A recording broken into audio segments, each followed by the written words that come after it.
Sir, आज मैं इस सदन में ये मांग रखता हूं कि जैसे इंडियन वोटर के पास राइट टू इलेक्ट है, वैसे ही राइट टू रिकॉल भी होना चाहिए। अगर देश का मतदाता अपने नेताओं को हायर कर सकता है तो वो नेताओं को फायर करने की शक्ति भी उसे मिलनी चाहिए। Sir, right to recall is a mechanism that empowers the voters to de-elect a neta representative before the tenure ends if he fails to discharge his or her duty. Sir, हम MP MLA चुनते हैं, उसके बाद अगर वो काम ना करे, अपने वादे भूल जाए, जनता से दूर हो जाए, तो 5 साल तक इंतजार करने के अलावा जनता के पास कोई ताकत नहीं है।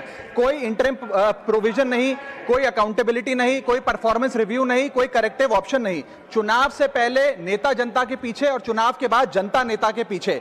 और सर, 5 साल is too long a period in this day and age. अगर एक गलत फैसला गलत नेता को चुनने का लिया तो लाखों लोगों का भविष्य अंधकार में जाता है और पूरा क्षेत्र पीछे जाता है। Sir, we can trust our voters to elect.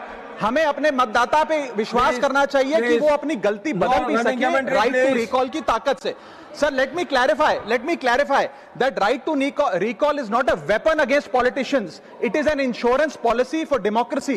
और भारत के संविधान में जब आप राष्ट्रपति को इंपीच कर सकते हैं टेन्योर के दौरान, उपराष्ट्रपति को हटाने का प्रावधान है, जजों को इंपीच करने के लिए प्रोसेस लेट डाउन है, यहां तक कि रूलिंग गवर्नमेंट के खिलाफ नो कॉन्फिडेंस मोशन लाकर आप सरकार बर्खास्त कर सकते हैं। तो एमपी एमएलए अगर आपका नॉन परफॉर्मिंग है तो उसको हटाने के लिए क्यों नहीं राइट टू रिकॉल मतदाता को देना चाहिए।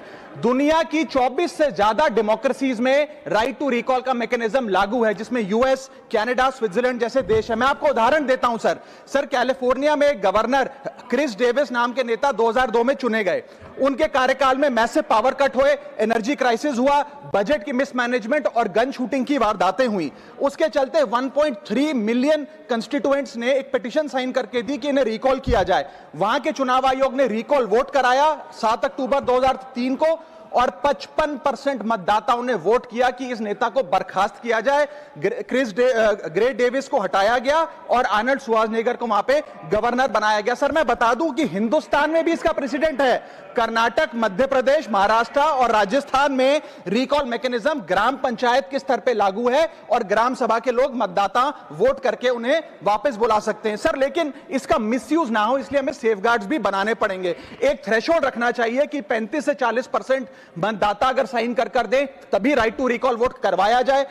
नेता को 18 महीने के लिए परफॉर्मेंस पीरियड देना चाहिए, कूलिंग ऑफ पीरियड, जिसमें उसे ना हटाया जाए। स्पेसिफिक ग्राउंड्स फॉर रिमूवल होने चाहिए ताकि फ्रिवलेस ग्राउंड्स ना हो और रिकॉल कम से कम 50% वोटों के बाद हो। ऐसा होगा तो पार्टियां भी ऐसे लोगों को टिकटें देंगी जो परफॉर्मर्स हो, ना कि नॉन परफॉर्मिंग एसेट। और भारत की